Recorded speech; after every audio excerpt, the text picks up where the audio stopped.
Put your hands together for Brad Schecter.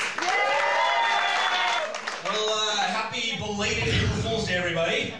I like how you wait till the day after to get your laugh on. That's nice. You're just as lazy as I am. Right on. I like the camera setup you got going here, too. I assume that this is the butt cam. Is that a better shot for that, or? Okay, tell me later. So, hey, give it up for these two lovely ladies here. The bravest people in the building. The only ones who sat up front. Bravo. Thank you very much. What? Those are your girls? Let me see that. You're my girls now. Welcome to the nice house. I love this place. So, talk off a bit about me. I used to be about 15 pounds heavier. Yeah, thank you very much. Easy for you to say. I think I knew I needed to do something about it when I was on a date, which I thought was going well, until over dinner she turned to me and was like, you know, you really have a corn-fed look. Corn-fed, huh? Yeah, I think that's just slang for fat, disgusting pig, isn't it? I think it is, yeah. And I didn't really know how to respond to that, you know, so I was just like, yeah, that's right, I'm corn-fed. You know, corn, apple cores, half-eaten donuts, leftover slop, pretty much anything can fit in a trough. I think pretty much sums up my look, and thank you for noticing. Are you gonna eat that? Great.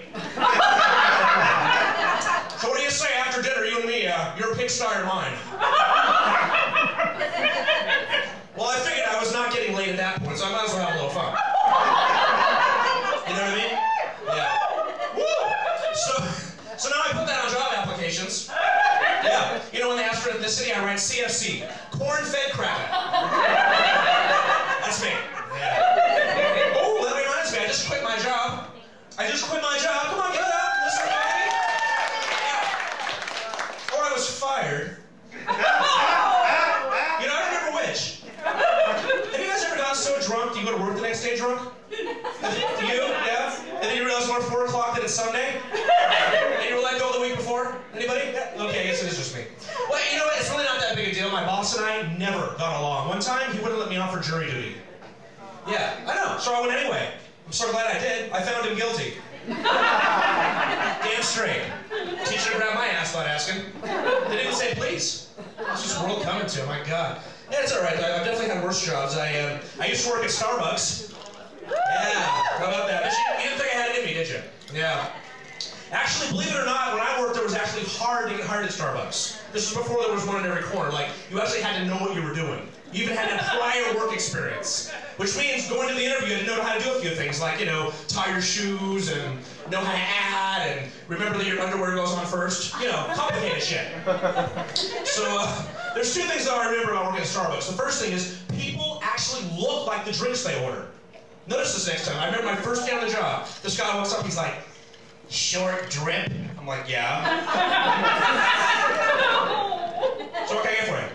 Oh, you were ordering. Oh, sorry. I thought you were stating the obvious. It's my first day. I didn't know. Oh, wasn't that bad. I've said worse things. Yeah. Believe me, as the years went on working at Starbucks, it got worse. Yeah. So I'll say that I am from LA originally. Yeah, hold the applause. Where, yeah, I know, but wow. Where I kept an interesting upbringing. My father was raised Jewish, mother was raised Catholic, so naturally I was raised agnostic. And thank God for that. Yeah, you know? Well, I mean, you know, to be honest, it wasn't easy for my parents to be... well, first of all, I think it's wonderful when two religions can come together and then just cancel each other out, right? Always a good thing. But it wasn't easy for my parents in the beginning, so they finally decided to compromise. My brother got baptized and I got circumcised. Well, you know, they wanted to do something special for my 21st birthday, you know. Hey, most people just get drunk. At least I had a good reason to. Yeah, moving on. So a question I often get asked, I don't know why, but the question I got asked often is, what are you? Like, where do you come from? What's your ethnicity? Because I have such an exotic look. Yeah, corn-fed and exotic. Most people think I'm Cambodian. But to answer the question, I'm Welsh and Hungarian. I'm well hung. Exactly. Right. Of course, in the bedroom, most women think I'm from a much smaller country. I think it's time for the musical portion of the act. You guys ready for the musical portion of the act? Come on. Let's cheer up a little bit. You guys are dead over here. Come on, let's use some energy. So I noticed a lot of comedians comedians, I'm going to do it just to them. I know some comedians have musical portions of their act, like they play like, guitar or accordion or skin flute, whatever. So, yeah. So I thought I should add a musical portion of my act, so here it is. Got my cell phone, right? And downloaded all these really great ringtones and assigned them to all the contacts in my list. So this is what I hear anytime my agent calls.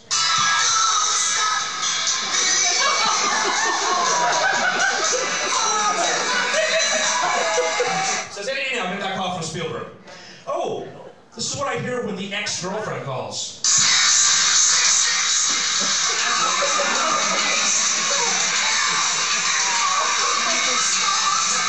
That was for Kevin.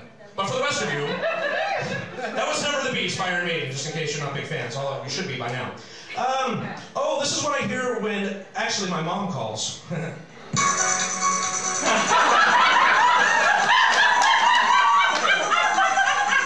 Scary shit. Actually, this is what I hear when any of my mom's relatives call.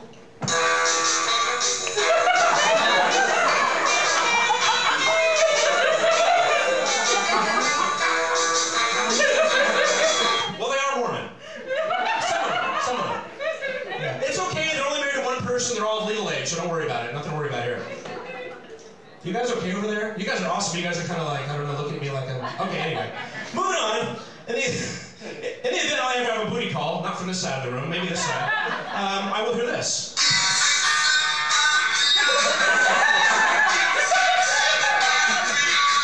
And that concludes your musical portion of the act. Thank you so much. Thank you. Never had one lesson. Never. Yeah, it's a nice little invention, isn't it, the cell phone when it works? But I think most of us have heard growing up that man's greatest invention is supposedly the what? Anybody? The wheel, thank you very much. You know one time I asked that and somebody went sliced bread? Yes, the wheel, thank you. But actually I disagree. In fact, if it were up to me, you know what I'd say is man's greatest invention? Craigslist. Oh, yeah. Yes. Because I mean, where else can you find it, right? Because where else can you find a place to live, look for a job, and a blowjob all at the exact same time? That's pure genius, you gotta admit. So I should have that guy up here, really. I think so. Yeah, speaking of cell phones, I was at work the other day when I had a job. And there was some guy walking around showing people pictures of his newborn baby that he had saved to his cell phone. And I really hate that. Because if it's not bad enough that I have to look at pictures of the little prick.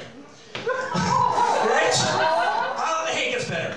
I also have to make a big fuss about it, right? Because, you can't just be like, oh yeah, he's cute. No. That might offend the new parent. You have to act like you've never seen a picture of a baby before, right? You have to be like, oh my God, he's adorable. He's just the cutest little thing I've ever seen. Well, what if he's not? What if he's not so adorable? What if he's just butt ugly? Isn't it then your civic responsibility to inform the parent of the truth? So in that case, you'd be like, oh my God! That is the ugliest baby I've ever seen!